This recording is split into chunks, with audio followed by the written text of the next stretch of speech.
জীবনে সুখ, শান্তি, সাফল্যের চাবিকাঠির ওপরেই নির্ভর করে। পয়সা, ঐশ্বর্য, সম্পদের ওপরেই নির্ভর করে এমনটা নয়।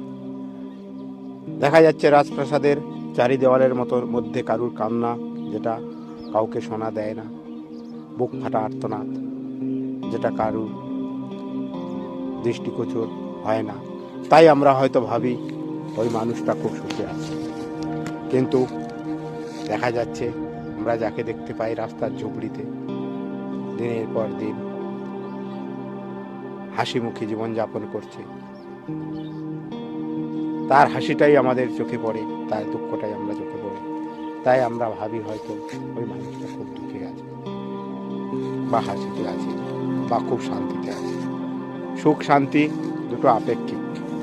জীবনে যেটা উপভোগ করতে হয়, জীবনের সফলতা দিয়ে, তুমি সংগ্রামের মাধ্যম দিয়ে বা সংগ্রামের দ্বারা জীবনে কিছু অর্থ সংগ্রহ করে অট্টালিকা বানাতে পারো, কিন্তু শান্তির বা সুখের স্বপ্ন রাজপ্রাসাদ তৈরি করতে পারবে না। কারণ যে সময় তোমার জীবনে যেটা দরকার ছিল, তুমি না পাওয়ার চাহিদা থেকেই তুমি সেটাকে বানিয়েছ। পিছনের সময়টাকে তুমি ফেলে এসেছ, পিছনের সময়টাকে তুমি উপভোগ করতে পারো। শৈশবে মানুষের যা প্রয়োজন থাকে, যৌবনে যেটা প্রয়োজন থাকে, বার্ধক্যের যেটা প্রয়োজন থাকে, প্রত্যেকটা একটা জীবনের অঙ্গ।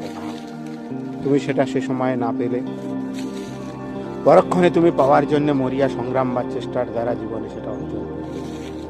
এটাই কি সুখ? তুমি তো কিছু না কিছু থেকে বঞ্চিত।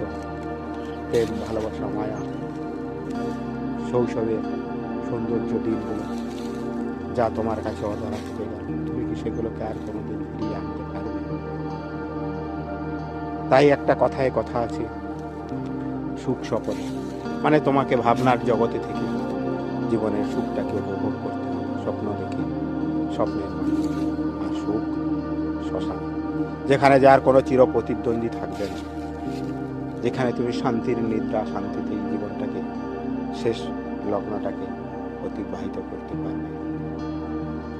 তা জীবনের শান্তি আর সুখ তুমি জীবনে যেটুকু পেয়েছো তা দিয়েই উপভোগ করতে শেখায়, মানে হচ্ছে সুখ শান্তি।